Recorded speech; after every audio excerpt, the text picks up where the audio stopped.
আসসালামু আলাইকুম। F-17 fighter নিয়ে পাকিস্তানে চলছে বিতর্ক। চীন তৈরি করছে নতুন অস্ত্র, আত্মঘাতী ড্রোন। কাতার নৌবাহিনীর জন্য জাহাজ তৈরি করেছে তুরস্ক, আর মার্কিন নিষেধ উপেক্ষা করে পরীক্ষা চালিয়েছে S-400 ক্ষেপণাস্ত্র ব্যবস্থার। জার্মানি বানিয়েছে ট্যাঙ্ক, যেটিকে বলা হচ্ছে নতুন সাইলেন্ট কিলার। ভিডিভিউস ইনফোটেইনমেন্টে স্বাগত জানাচ্ছি আমি ইশরাত জাহান। আজ জানাবো প্রতিরক্ষা সংক্রান্ত গুরুত্বপূর্ণ কিছু খবর।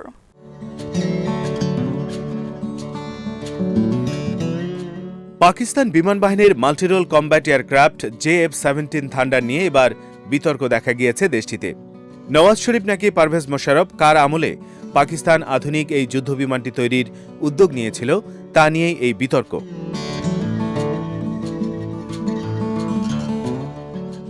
পাকিস্তান বিমান বাহিনী তাদের বহরে থাকা A-5C, মিরেজ-3, মিরেজ-5 বিমানগুলোর বদলে অত্যাধুনিক কোনো যুদ্ধবিমান চেয়েছিল। এর পরিপ্রেক্ষিতে চীনের সাথে যৌথ উদ্যোগে JF-17 তৈরির পরিকল্পনা করা হয়।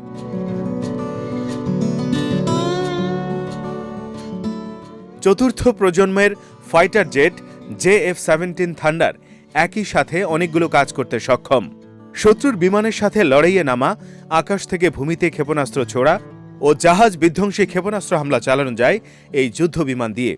এছাড়া অ্যান্টি রেডিয়েশন মিসাইলও ছুটতে পারে এই যুদ্ধবিমান। পাকিস্তান বিমান বাহিনীতে এই যুদ্ধবিমান রয়েছে 120টি।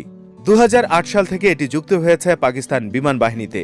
2019 সালের 27 ফেব্রুয়ারি ভারতীয় যুদ্ধবিমানের সাথে লড়াইয়ে নেমেছিল এটি। সেদিনও ধ্বংস হয়েছিল দুটি ভারতীয় যুদ্ধবিমান।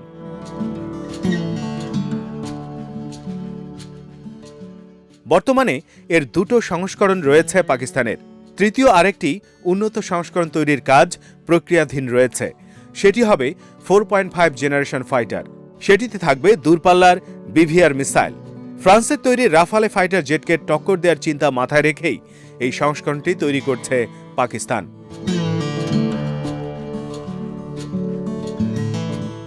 কিন্তু এই বিমানটি নিয়ে সম্প্রতি রাজনৈতিক বিতর্ক দেখা দিয়েছে পাকিস্তানে। সাবেক প্রধানমন্ত্রী নওয়াজ শরীফের কন্যা ও তার দল মুসলিম লীগের ভাইস প্রেসিডেন্ট মরিয়ম নওয়াজ দাবি করেছেন, চীনের সাথে তার বাবা নওয়াজ শরীফের সরকারের চুক্তির ফলেই পাকিস্তান এই বিমানটি পেয়েছে। কেউ বলছে উদ্যোগটি আসলে শুরু হয়েছিল সাবেক সামরিক শাসক পারভেজ মোশাররফের সময়।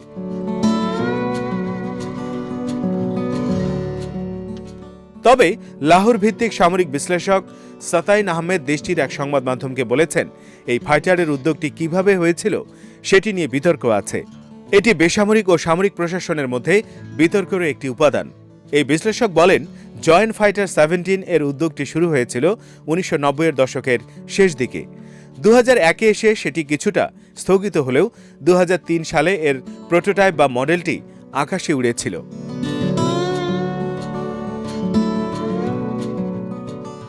মুসলিম লীগ নেতা নওয়াজ শরীফ দ্বিতীয় মেয়াদে পাকিস্তানের প্রধানমন্ত্রী হন 1997 সালে। আর 1999 সালে তার প্রশাসনের বিরুদ্ধে এক সামরিক অভ্যুত্থান করে ক্ষমতা দখল করেন পারভেজ মোশাররফ। কিছুদিন প্রধান নির্বাহী হিসেবে দেশ চালানোর পর 2001 সালে মোশাররফ হন প্রেসিডেন্ট।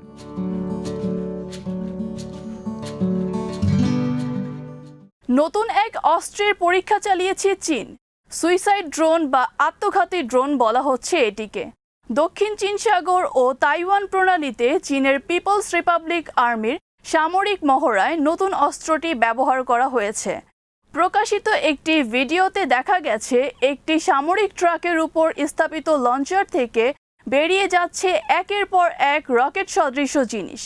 বের হওয়ার পর প্রথমে এটি থেকে খুলে পড়ে খোসা, এরপর খুলে যায় ড্রোনটির পাখা। এভাবে উড়তে উড়তে ড্রোনগুলো খুঁজে নেবে টার্গেট। এর প্রতিটিতে ভরা আছে প্রচণ্ড শক্তিশালী বিস্ফোরক।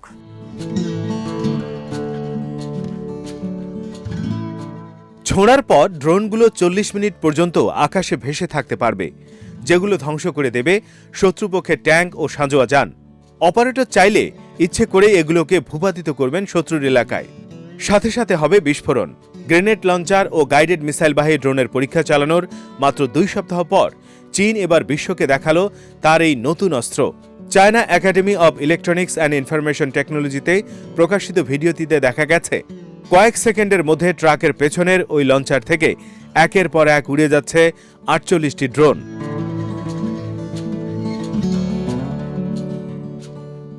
শুরুতে একটি খোসার ভেতরে থাকে ড্রোনগুলো। ছোড়ার কয়েক মুহূর্তের মধ্যে খোসাগুলো খুলে পড়ে যায় এবং এটি পাখা মেলে দেয়।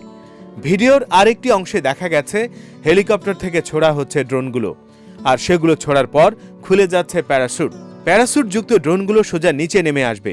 এ থেকে বোঝা যাচ্ছে আত্মঘাতী এই ড্রোনগুলো আকাশ ও মাটি দুই জায়গা থেকেই ছোড়া হবে। মাটি থেকে ছোড়া ড্রোনগুলো হলো পাখা বিশিষ্ট, আর আকাশ থেকে ছোড়া ড্রোনগুলোতে থাকবে প্যারাসুট।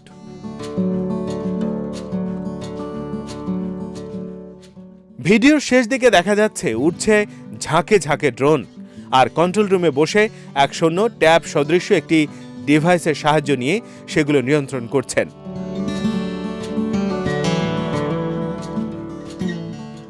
যুক্তরাষ্ট্রের প্রতিরক্ষা দপ্তর পেন্টাগনের সাবেক কর্মকর্তা ও ড্রোন যুদ্ধ বিষয়ক এক্সপার্ট পল সারে মনে করেন এই ভিডিও হচ্ছে চীন ড্রোন কর্মসূচির উন্নতির প্রমাণ।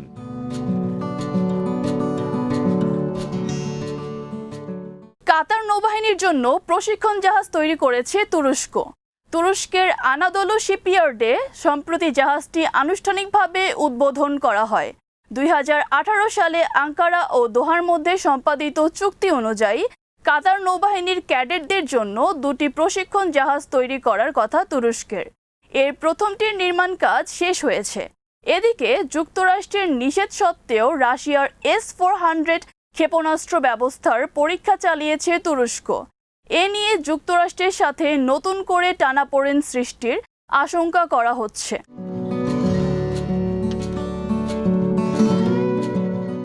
কাতার নৌবাহিনীর চাহিদা অনুযায়ী কিছু স্পেশাল ফিচার যুক্ত করা হয়েছে জাহাজটিতে একযোগে প্রশিক্ষণ নিতে পারবেন ৭২ জন নৌ ক্যাডেট। ৯০ মিটার দীর্ঘ জাহাজটি ১৯৫০ টন ওজন বহন করতে পারবে। নৌপথে যুদ্ধের সমরাস্ত্র চালানো প্রশিক্ষণ দেওয়ার ব্যবস্থা রাখা হয়েছে জাহাজটিতে। রয়েছে একটি হেলিপ্যাডও।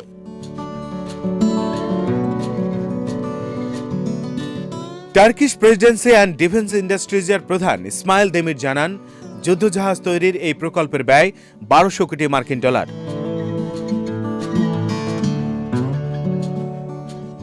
ইস্তাম্বুলের তুজলা শিপইয়ার্ডে উদ্বোধন করা হয় জাহাজটি। এ সময় উপস্থিত ছিলেন তুরস্কের প্রতিরক্ষা মন্ত্রী হুলুসি আকর ও কাতারের প্রতিরক্ষা মন্ত্রী খালিদ বিন মোহাম্মদ আল আত্তিয়া। এছাড়া দুই দেশের প্রতিরক্ষা সামরিক বাহিনীর বিভিন্ন পর্যায়ের কর্মকর্তারা উপস্থিত ছিলেন। অনুষ্ঠানে তুর্কি প্রতিরক্ষা মন্ত্রী বলেন, দুই দেশের মধ্যে বন্ধুত্ব ও ভ্রাতৃত্বের সম্পর্ক প্রতিরক্ষা সহ সব ক্ষেত্রে আরও জোরদার করা হবে।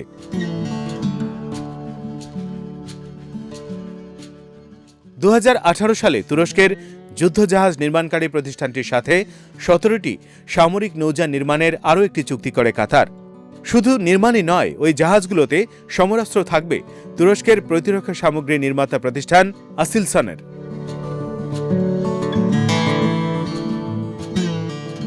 এদিকে যুক্তরাষ্ট্রের নিষেধ সত্ত্বেও S-400 আকাশ প্রতিরক্ষা ব্যবস্থার পরীক্ষা চালিয়েছে তুরস্ক। প্রকাশ হওয়া একটি ভিডিওর বরাত দিয়ে বার্তা সংস্থা রয়টার্স জানিয়েছে, তুরস্কের কৃষ্ণ সাগর উপকূলীয় এলাকায় এটি থেকে আকাশে একটি ক্ষেপণাস্ত্র ছোড়া হয়েছে। এর আগে তুরস্ককে সরকারের পক্ষ থেকে কৃষ্ণ সাগরের কিছু এলাকায় জাহাজ ও বিমান চলাচলের উপর নিষেধাজ্ঞা দেয়া হয়েছিল।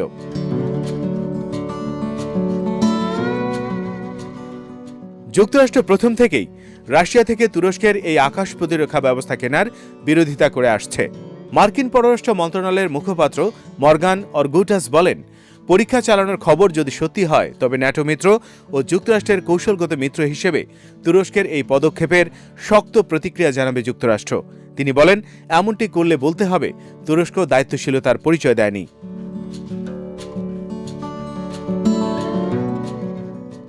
স্থলযুদ্ধের অন্যতম উপকরণ ট্যাঙ্ক। যুগের সাথে পাল্লা দিয়ে ট্যাঙ্কে করা হচ্ছে আধুনিক থেকে উত্তরাধুনিক, কিন্তু ট্যাঙ্কের একটি নেতিবাচক দিক হচ্ছে এর শব্দ। কয়েক মাইল দূর থেকেও এর আগমন টের পাওয়া যায়। তবে এবার এই সমস্যার সমাধান নিয়ে এসেছে জার্মানির একটি প্রতিষ্ঠান।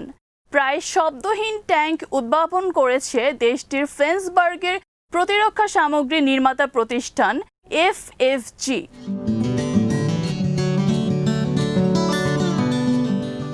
চিন্তা করুন তো, ৩৫ টন ওজনের একটি ট্যাঙ্ক যার ভেতরে থাকবে ১৩ জন ক্রু, সেটি যদি টয়োটা হাইব্রিড কারের মতো প্রায় নিঃশব্দে কোনো এলাকায় ঢুকে পড়ে, তাহলে অবস্থা কি দাঁড়াবে?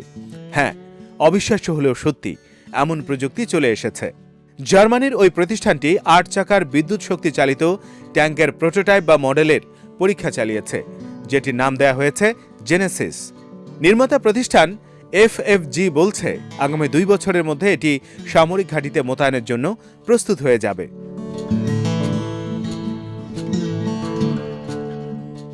আর এই ট্যাঙ্কের প্রধান বৈশিষ্ট্যই হচ্ছে সাইলেন্ট মোড বা নিঃশব্দে চলার ক্ষমতা। বিদ্যুৎ চালিত বলেই ট্যাঙ্কটি এই বৈশিষ্ট্য পেয়েছে। আর এর জন্য এটি নিজেই উৎপাদন করবে ১৩৬৮ কিলোওয়াট বিদ্যুৎ। আবার প্রয়োজন হলে ৬টি ডিজেল সিলিন্ডার বিশিষ্ট একটি ইঞ্জিনের মাধ্যমে বৈদ্যুতিক ইঞ্জিনের ব্যাটারিকে রিচার্জ করবে ট্যাঙ্কটি নিজেই। বৈদ্যুতিক ইঞ্জিন ছাড়াও ডিজেল ইঞ্জিনের সাহায্যে চালানো যাবে ট্যাঙ্কটিকে।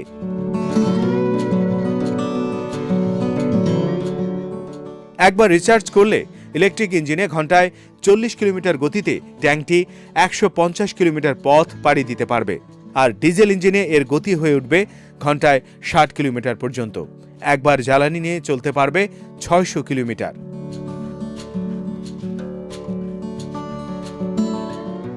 জেনেসিস ট্যাঙ্কের অপারেটিং সিস্টেম পুরোপুরি সফটওয়্যার নির্ভর। সফটওয়্যার থেকে ৮টি চাকাকেই আলাদাভাবে নির্দেশনা দেয়া যাবে। আর ট্যাঙ্কের গতিবিধি হবে সেন্সর নির্ভর। ট্যাঙ্কের বাইরের আকৃতিটা কৌণিক, যেটা এটিকে শত্রুর গুলি থেকে সুরক্ষা দেবে, কারণ শত্রুর রাডারও এটি ধরা পড়ার সম্ভাবনা কম।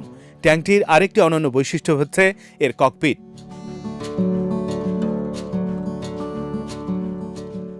অত্যাধুনিক এই ককপিটে রয়েছে টাচ স্ক্রিন মনিটর, যেটির মাধ্যমে ট্যাঙ্কটির গতিবিধি নিয়ন্ত্রণ করা যাবে। আর মূল ট্যাঙ্কের ভেতরে বসতে পারবে ১০ জন পদাতিক সৈন্য এবং একজন গানার, যিনি গোলা ছুড়বেন নরওয়ের কংসবার্গ কোম্পানির তৈরি ৩০ মিলিমিটার কামান দিয়ে। প্রয়োজনে ট্যাঙ্কটি চলতে পারবে পানির মধ্য দিয়েও। ইলেকট্রিক পাওয়ারে ৪ মিটার পর্যন্ত পানিতে ডুবে এটি চলতে পারবে, যা ট্যাঙ্কটিকে প্রায় অদৃশ্য করে রাখবে।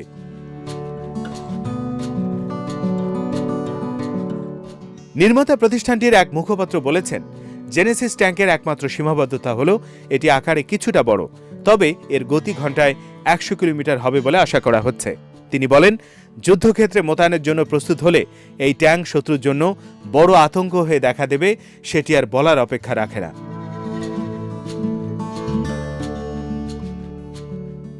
আজ এখানেই শেষ করছি। সমরাস্ত্র, প্রতিরক্ষা ও কূটনীতির নানা তথ্য জানতে চোখ রাখুন ভিডিভিউজ ইনফোটেইনমেন্টে। চ্যানেলটি ভালো লাগলে সাবস্ক্রাইব করুন। আমাদের ওয়েবসাইট vidieviews.net ভিজিট করুন। আল্লাহ হাফেজ।